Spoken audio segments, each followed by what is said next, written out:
श्रीशालिग्रामाष्टोत्तरशतनामावलिः। ॐ शालिग्रामाय नमः। ॐ श्रीहरिरूपाय नमः। ॐ दामोदराय नमः। ॐ नृसिंहाय नमः। ॐ माधवाय नमः। ॐ गोविन्दाय नमः। ॐ केशवाय नमः। ॐ वासुदेवाय नमः। ॐ त्रिविक्रमाय नमः। ॐ जनार्दनाय नमः। ॐ पद्मनाभाय नमः। ॐ श्रीपतये नमः। ॐ गदाधराय नमः। ॐ सङ्कर्षणाय नमः। ॐ प्रद्युम्नाय नमः। ॐ अनिरुद्धाय नमः। ॐ विष्णवे नमः। ॐ पुरुषोत्तमाय नमः। ॐ जगन्नाथाय नमः। ॐ नारायणाय नमः। ॐ वामनाय नमः। ॐ वराहाय नमः। ॐ हयग्रीवाय नमः। ॐ अच्युताय नमः। ॐ पद्मगर्भाय नमः। ॐ शान्तात्मने नमः। ॐ योगीशाय नमः। ॐ भक्तवत्सलाय नमः। ॐ जगद्गुरवे नमः। ॐ विश्वम्भराय नमः। ॐ विश्वरूपाय नमः। ॐ विश्वात्मने नमः। ॐ विश्वकर्त्रे नमः। ॐ विश्वभर्त्रे नमः। ॐ विश्वनाथाय नमः। ॐ महायोगाय नमः। ॐ श्रीकण्ठाय नमः। ॐ चतुर्भुजाय नमः। ॐ शङ्खपाणये नमः। ॐ चक्रधारिणे नमः। ॐ नीलमेघाय नमः। ॐ कमलनेत्राय नमः। ॐ तुलसीप्रियाय नमः। ॐ गङ्गाजलप्रियाय नमः। ॐ भक्तसंरक्षकाय नमः। ॐ सर्वदुःखनाशनाय नमः। ॐ आनन्दरूपाय नमः। ॐ धर्माधाराय नमः। ॐ कालातीताय नमः। ॐ सत्यसङ्कल्पाय नमः। ॐ नित्यशुद्धाय नमः। ॐ नित्यबुद्धाय नमः। ॐ नित्यमोक्षाय नमः। ॐ अक्षयाय नमः। ॐ अव्ययाय नमः। ॐ परब्रह्मणे नमः। ॐ अद्वितीयाय नमः। ॐ श्रीधराय नमः। ॐ देवदेवाय नमः। ॐ अचिन्त्यशक्तये नमः। ॐ सर्वेशाय नमः। ॐ सर्वकारणाय नमः। ॐ जनार्तिहन्त्रे नमः। ॐ पापनाशनाय नमः। ॐ मोक्षदाय नमः। ॐ ज्ञानगम्याय नमः। ॐ भक्तिगम्याय नमः। ॐ प्रपन्नार्तिनिवारणाय नमः। ॐ वैकुण्ठपतये नमः। ॐ सुदर्शनप्रियाय नमः। ॐ लक्ष्मणपतये नमः। ॐ लक्ष्मीकान्ताय नमः। ॐ श्रीवत्साङ्काय नमः। ॐ कौस्तुभधराय नमः। ॐ यज्ञपुरुषाय नमः। ॐ हृदयान्तस्थाय नमः। ॐ सर्वसाक्षिणे नमः। ॐ प्रेममूर्तये नमः। ॐ आत्मन्येव स्थिताय नमः। ॐ सच्चिदानन्दविग्रहाय नमः। ॐ नामरूपविहीनाय नमः। ॐ वेदवेद्याय नमः।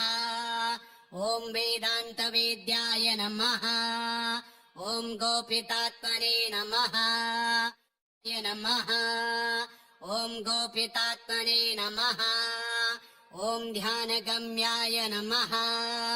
ॐ प्राणरूपाय नमः ॐ सुखदाय नमः ॐ क्षीरसागरशयनाय नमः ॐ अनन्तशयनाय नमः ॐ योगनिद्रापरायणाय नमः ॐ विश्वक्सेनाय नमः ॐ हरये नमः ॐ ऋषिकेशाय नमः ॐ पद्महस्ताय नमः ॐ नित्यकीर्तये नमः ॐ वज्रपाणये नमः ॐ सुधाकराय नमः ॐ शान्तिप्रदाय नमः ॐ गीताचार्याय नमः ॐ भक्तगोप्त्रे नमः ॐ योगधीशाय नमः ॐ तत्त्वरूपाय नमः ॐ सर्वसाक्षिणे नमः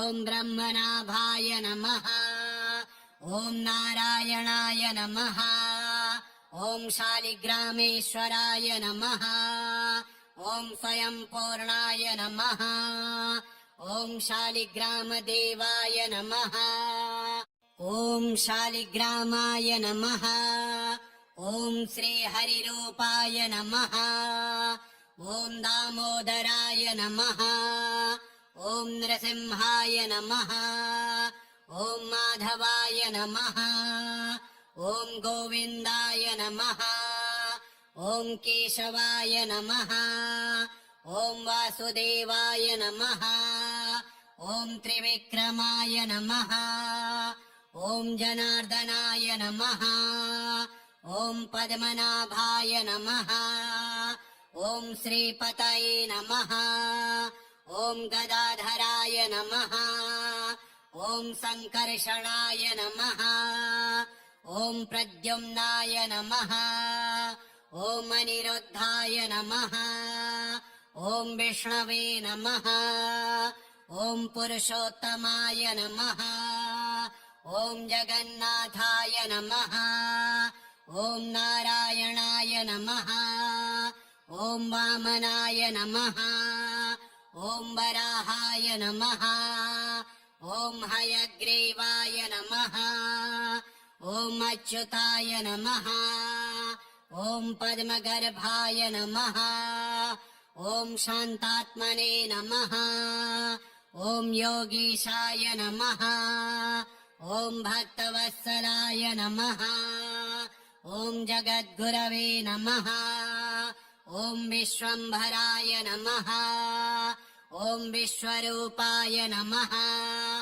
ॐ विश्वात्मने नमः ॐ विश्वकर्त्रे नमः ॐ विश्वभर्त्रे नमः ॐ विश्वनाथाय नमः ॐ महायोगाय नमः ॐ श्रीकण्ठाय नमः ॐ चतुर्भुजाय नमः ॐ शङ्खपाणये नमः ॐ चक्रधारिणे नमः ॐ नीलमेघाय नमः ॐ कमलनेत्राय नमः ॐ तुलसीप्रियाय नमः ॐ गङ्गाजलप्रियाय नमः ॐ भक्तसंरक्षकाय नमः ॐ सर्वदुःखनाशनाय नमः ॐ आनन्दरूपाय नमः ॐ धर्माधाराय नमः ॐ कालातीताय नमः ॐ सत्यसङ्कल्पाय नमः ॐ नित्यशुद्धाय नमः ॐ नित्यबुद्धाय नमः ॐ नित्यमोक्षाय नमः ॐ अक्षयाय नमः ॐ अव्ययाय नमः ॐ परब्रह्मणे नमः ॐ अद्वितीयाय नमः ॐ श्रीधराय नमः ॐ देवदेवाय नमः ॐ अचिन्त्यशक्तये नमः ॐ सर्वेशाय नमः ॐ सर्वकारणाय नमः ॐ जनार्तिहन्त्रे नमः ॐ पापनाशनाय नमः ॐ मोक्षदाय नमः ॐ ज्ञानगम्याय नमः ॐ भक्तिगम्याय नमः ॐ प्रपन्नार्तिनिवारणाय नमः ॐ वैकुण्ठपतये नमः ॐ सुदर्शनप्रियाय नमः ॐ लक्ष्मणपतये नमः ॐ लक्ष्मीकान्ताय नमः ॐ श्रीवत्साङ्काय नमः ॐ कौस्तुभधराय नमः ॐ यज्ञपुरुषाय नमः ॐ हृदयान्तस्थाय नमः ॐ सर्वसाक्षिणे नमः ॐ प्रेममूर्तये नमः ॐ आत्मन्येव स्थिताय नमः ॐ सच्चिदानन्दविग्रहाय नमः ॐ नामरूपविहीनाय नमः ॐ वेदवेद्याय नमः ॐ वेदान्तवेद्याय नमः ॐ गोपितात्मने नमः ॐ गोपितात्मने नमः ॐ ध्यानगम्याय नमः ॐ प्राणरूपाय नमः ॐ सुखदाय नमः ॐ क्षीरसागरशयनाय नमः ॐ अनन्तशयनाय नमः ॐ योगनिद्रापरायणाय नमः ॐ विश्वक्सेनाय नमः ॐ हरये नमः ॐ ऋषिकेशाय नमः ॐ पद्महस्ताय नमः ॐ नित्यकीर्तये नमः ॐ वज्रपाणये नमः ॐ सुधाकराय नमः ॐ शान्तिप्रदाय नमः ॐ गीताचार्याय नमः ॐ भक्तगोप्त्रे नमः ॐ योगधीशाय नमः ॐ तत्त्वरूपाय नमः ॐ सर्वसाक्षिणे नमः ॐ ब्रह्मनाभाय नमः ॐ नारायणाय नमः ॐ शालिग्रामेश्वराय नमः ॐ स्वयंपूर्णाय नमः ॐ शालिग्रामदेवाय नमः ॐ शालिग्रामाय नमः ॐ श्रीहरिरूपाय नमः ॐ दामोदराय नमः ॐ नृसिंहाय नमः ॐ माधवाय नमः ॐ गोविन्दाय नमः ॐ केशवाय नमः ॐ वासुदेवाय नमः ॐ त्रिविक्रमाय नमः ॐ जनार्दनाय नमः ॐ पद्मनाभाय नमः ॐ श्रीपतये नमः ॐ गदाधराय नमः ॐ सङ्कर्षणाय नमः ॐ प्रद्युम्नाय नमः ॐ अनिरुद्धाय नमः ॐ विष्णवे नमः ॐ पुरुषोत्तमाय नमः ॐ जगन्नाथाय नमः ॐ नारायणाय नमः ॐ वामनाय नमः ॐ वराहाय नमः ॐ हयग्रीवाय नमः ॐ अच्युताय नमः ॐ पद्मगर्भाय नमः ॐ शान्तात्मने नमः ॐ योगीशाय नमः ॐ भक्तवत्सलाय नमः ॐ जगद्गुरवे नमः ॐ विश्वम्भराय नमः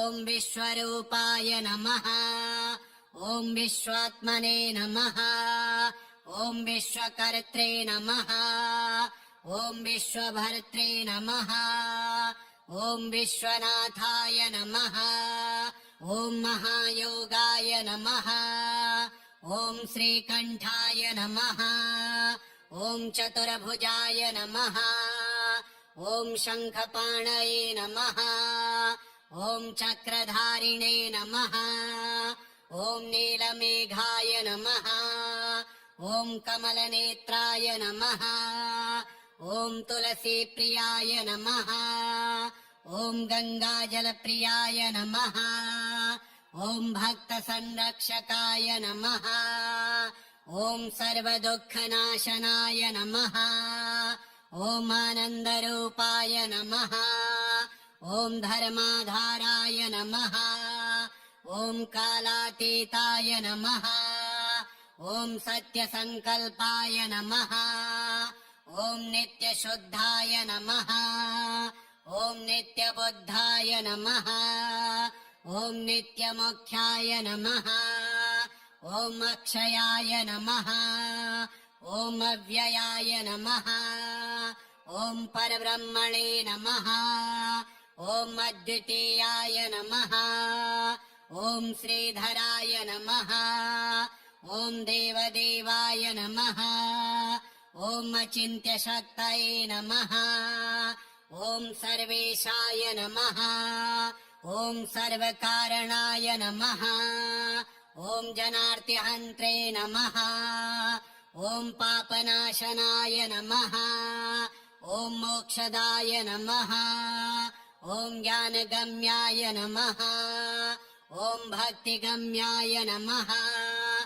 ॐ प्रपन्नार्तिनिवारणाय नमः ॐ वैकुण्ठपतये नमः ॐ सुदर्शनप्रियाय नमः ॐ लक्ष्मणपतये नमः ॐ लक्ष्मीकान्ताय नमः ॐ श्रीवत्सङ्काय नमः ॐ कौस्तुभधराय नमः ॐ यज्ञपुरुषाय नमः ॐ हृदयान्तस्थाय नमः ॐ सर्वसाक्षिणे नमः ॐ प्रेममूर्तये नमः ॐ आत्मन्येव स्थिताय नमः ॐ सच्चिदानन्दविग्रहाय नमः ॐ नामरूपविहीनाय नमः ॐ वेदवेद्याय नमः ॐ वेदान्तवेद्याय नमः ॐ गोपितात्मने नमः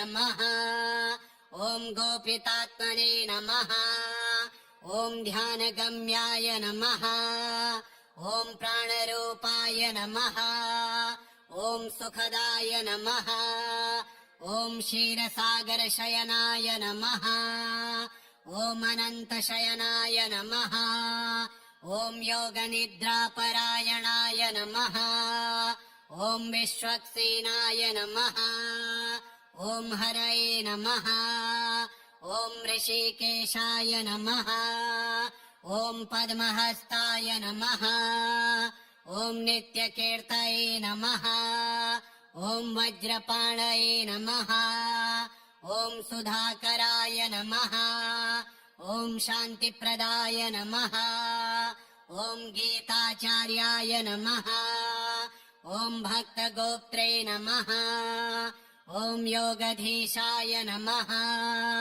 ॐ तत्त्वरूपाय नमः ॐ सर्वसाक्षिणे नमः ॐ ब्रह्मनाभाय नमः ॐ नारायणाय नमः ॐ शालिग्रामेश्वराय नमः ॐ स्वयंपूर्णाय नमः ॐ शालिग्रामदेवाय नमः ॐ शालिग्रामाय नमः ॐ श्रीहरिरूपाय नमः ॐ दामोदराय नमः ॐ नृसिंहाय नमः ॐ माधवाय नमः ॐ गोविन्दाय नमः ॐ केशवाय नमः ॐ वासुदेवाय नमः ॐ त्रिविक्रमाय नमः ॐ जनार्दनाय नमः ॐ पद्मनाभाय नमः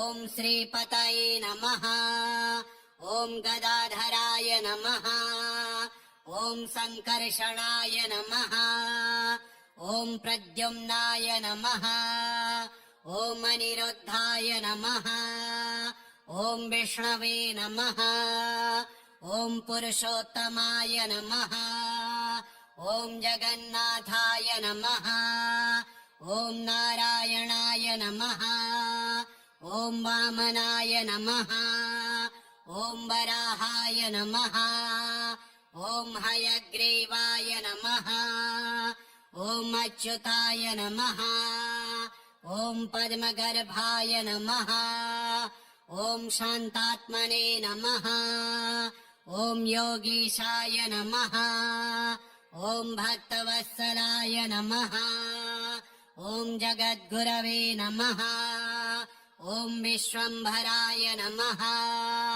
ॐ विश्वरूपाय नमः ॐ विश्वात्मने नमः ॐ विश्वकर्त्रे नमः ॐ विश्वभर्त्रे नमः ॐ विश्वनाथाय नमः ॐ महायोगाय नमः ॐ श्रीकण्ठाय नमः ॐ चतुर्भुजाय नमः ॐ शङ्खपाणये नमः ॐ चक्रधारिणे नमः ॐ नीलमेघाय नमः ॐ कमलनेत्राय नमः ॐ तुलसीप्रियाय नमः ॐ गङ्गाजलप्रियाय नमः ॐ भक्तसंरक्षकाय नमः ॐ सर्वदुःखनाशनाय नमः ॐ आनन्दरूपाय नमः ॐ धर्माधाराय नमः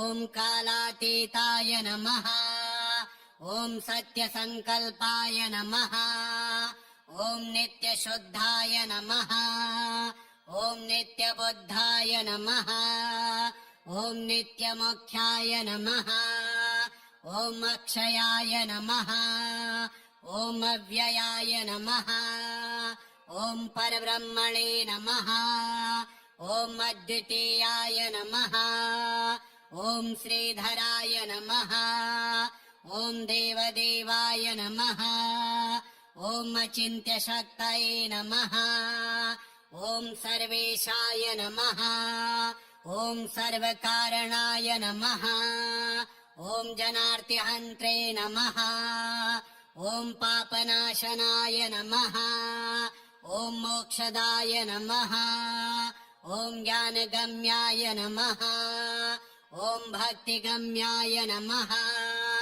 ॐ प्रपन्नार्तिनिवारणाय नमः ॐ वैकुण्ठपतये नमः ॐ सुदर्शनप्रियाय नमः ॐ लक्ष्मणपतये नमः ॐ लक्ष्मीकान्ताय नमः ॐ श्रीवत्सङ्काय नमः ॐ कौस्तुभधराय नमः ॐ यज्ञपुरुषाय नमः ॐ हृदयान्तस्थाय नमः ॐ सर्वसाक्षिणे नमः ॐ प्रेममूर्तये नमः ॐ आत्मन्येव स्थिताय नमः ॐ सच्चिदानन्दविग्रहाय नमः ॐ नामरूपविहीनाय नमः ॐ वेदवेद्याय नमः ॐ वेदान्तवेद्याय नमः ॐ गोपितात्मने नमः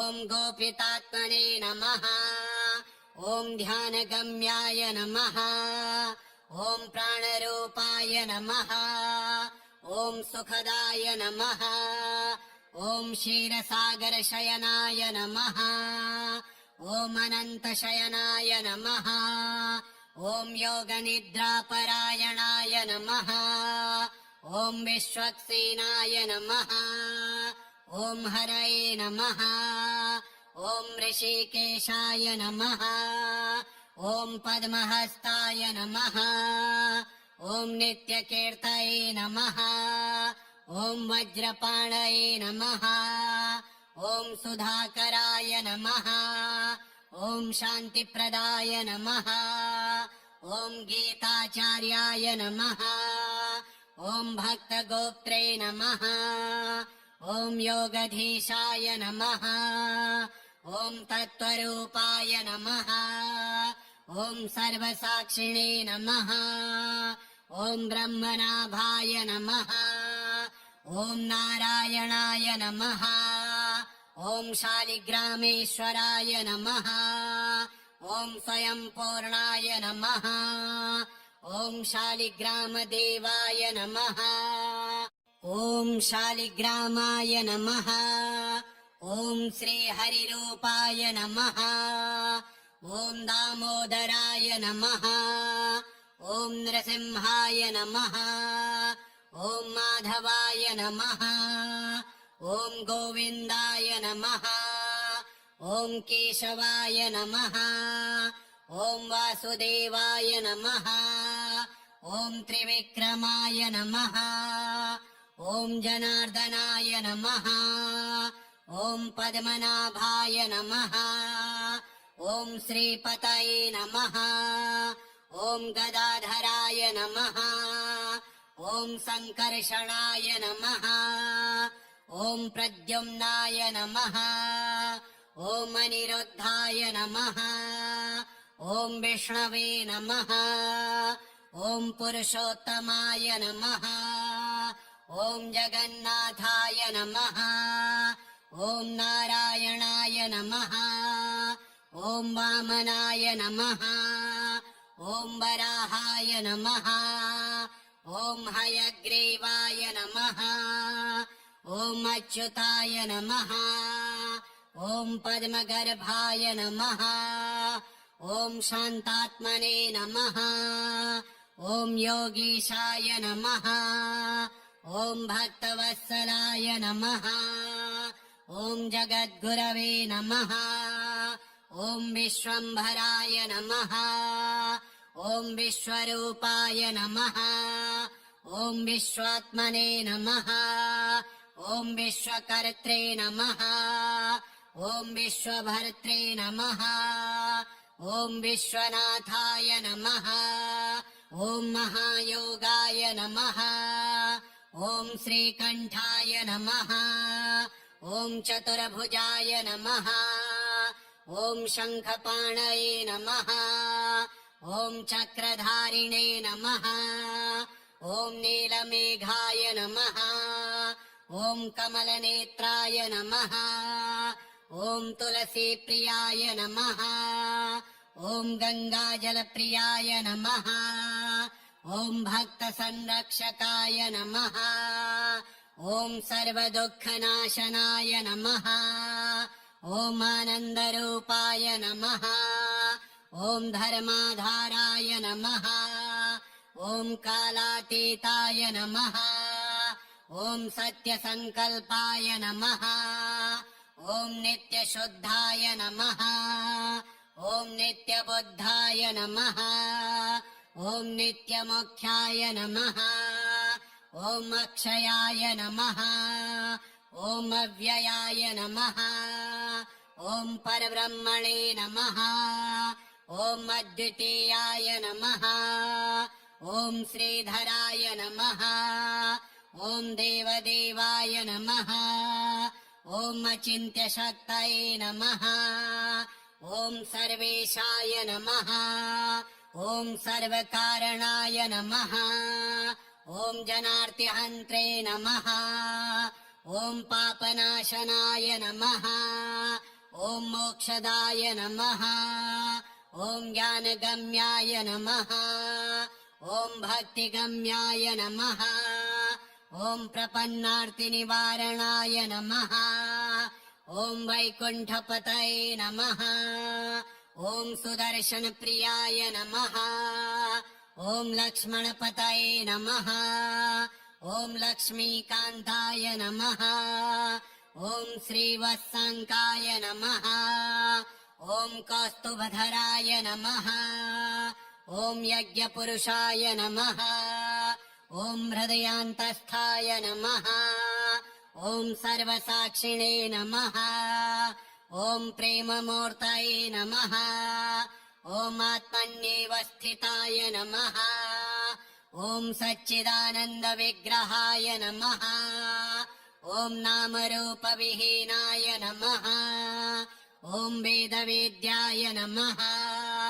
ॐ वेदान्तवेद्याय नमः। ॐ गोपितात्मने नमः। नमः। ॐ गोपितात्मने नमः। ॐ ध्यानगम्याय नमः। ॐ प्राणरूपाय नमः। ॐ सुखदाय नमः। ॐ क्षीरसागरशयनाय नमः। ॐ अनन्तशयनाय नमः। ॐ योगनिद्रापरायणाय नमः। ॐ विश्वक्सेनाय नमः। ॐ हरये नमः। ॐ ऋषिकेशाय नमः। ॐ पद्महस्ताय नमः। ॐ नित्यकीर्तये नमः। ॐ वज्रपाणये नमः। ॐ सुधाकराय नमः। ॐ शान्तिप्रदाय नमः। ॐ गीताचार्याय नमः। ॐ भक्तगोप्त्रे नमः। ॐ योगधीशाय नमः। ॐ तत्त्वरूपाय नमः। ॐ सर्वसाक्षिणे नमः। ॐ ब्रह्मनाभाय नमः। ॐ नारायणाय नमः। ॐ शालिग्रामेश्वराय नमः। ॐ स्वयंपूर्णाय नमः। ॐ शालिग्रामदेवाय नमः।